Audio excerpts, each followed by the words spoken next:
अरे सीरियल में तो ऐसे मग्न है जैसे आज रात का खाना पड़ोसी आकर बनाएंगे।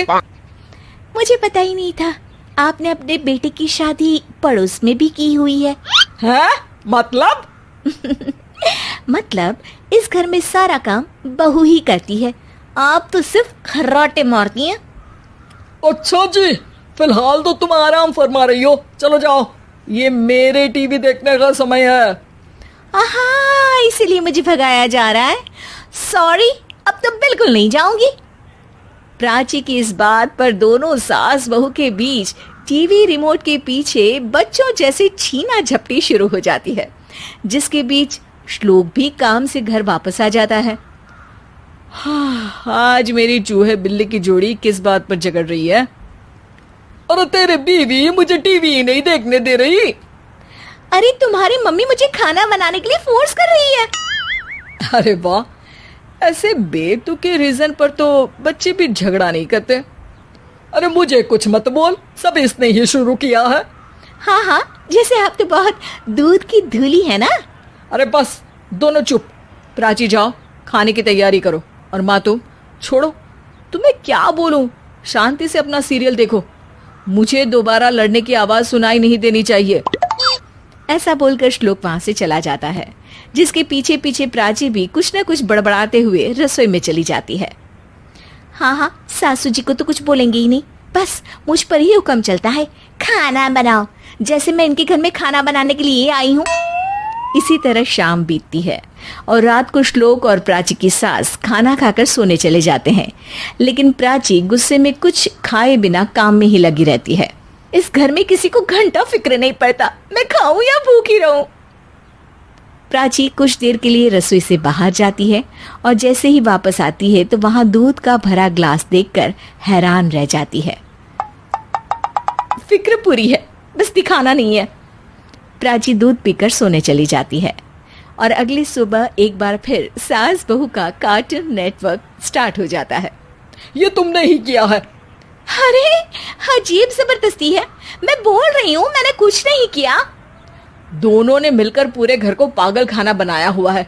यहाँ कोई नॉर्मल इंसान तो रह ही नहीं सकता, इसीलिए अब पड़ोसी क्या रिश्तेदार भी घर आने से कतराते हैं। और सुन बेटे, तू भी चंगा, तेरी माँ भी चंगी, तेरी बीवी भी चंगी, रिश्तेदार। हाँ जी, आपको नहीं पता क्या, गंगाधर ही शक्तिमान है, रिश्तेदार ही। हाँ हाँ, बस समझ गया।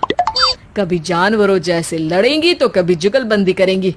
भाई मैं आप दोनों के बीच में नहीं फंसना चाहता।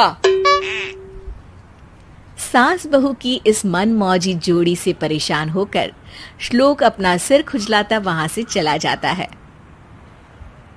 चलो अब मैं भी कीर्तन में जा रही हूँ। इस पर जैसे ही सास कमरे में अपना पर्स लेने जाती है तो वहां नाश्ते की प्लेट रखी देख मुस्कुराने लगती है और नाश्ता करके घर से बाहर निकलते हुए कुछ पैसे टेबल पर रख जाती है, जिसके कुछ देर बाद सिलेंडर वाला घर आता है। ओ मोरी मैया, मैं सिलेंडर के बारे में तो बिल्कुल भूल ही गई थी। घर खर्च के सारे पैसे भी मम्मी के पास है और श्लोक से बोला तो उल्टा 4 बात सुनाएंगे।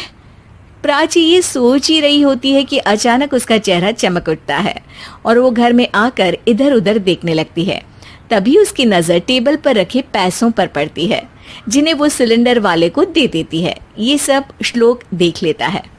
अच्छा बेटे, इतना बड़ा घोटाला, सबके सामने मैं तेरी दुश्मन और पीठ पीछे तेरी मेरी यारी। इस पर श्लोक एक प्लान बनाता है और शाम को सब एक साथ बैठे होने पर बोलने लगता है। माँ, तुम दोनों की बहुत लड़ाई होती है, इसलिए मैं सोच रहा हूँ कि प्राची को उसके घर छोड़ाऊं, इससे वो भी खुश रहेगी और तुम भी। अचानक श्लोक की ये बात सुनकर सास बहू शौक से उसकी तरफ देखती हैं। अरे ऐसे कैसे घर छोड़ाओगे, मुझे कहीं नहीं जाना। अरे तुमने बोला नहीं पर मैंने सुन लिया, तुम्हें मम्मी के साथ रहना अच्छा नहीं लगता, मुझे पता है। अरे वो अरे, जब बहू खुद कुछ काम बोले तो वो तुझे सुनता नहीं, और अब जो इसने बोला ही नहीं वो तू समझ गया। जब उसे नहीं जाना तो फिर जबरदस्ती क्यों कर रहा है? अच्छा, फिर आपको मौसी के घर छोड़ाता हूँ। बस अब आप दोनों एक घर में एक छत के नीचे नहीं रह सकती। मैं इस टॉम एंड जेरी की जोड़ी को और नहीं झेल सकता। है? ऐसे कैसे नहीं रह सकते? तुम्हें इतनी दिक्कत है तो तुम्हारा बोरिया बिस्तर पैक कर देती हूँ, लेकिन मम्मी जी कहीं नहीं जाएंगी। बिल्कुल यही सुनना था मुझे। अगर दोनों में इतना ही प्यार है फिर हर वक्त ये लड़ाई का नाटक क्यों करती हो? देखा मैंने कैसे माँ किचन में दूध रखती है और तुम उनके लिए कमरे में नाश्ता रखती हो, और कैसे वो पहले ही तुम्हारी दिक्कत समझकर घर में पैसे रखकर बाहर जाती है। अरे भाई, इतना ड्रामा तो डेली सोप में भी नहीं होता जितना तुम दोनों ने इस घर में फैलाया हुआ है।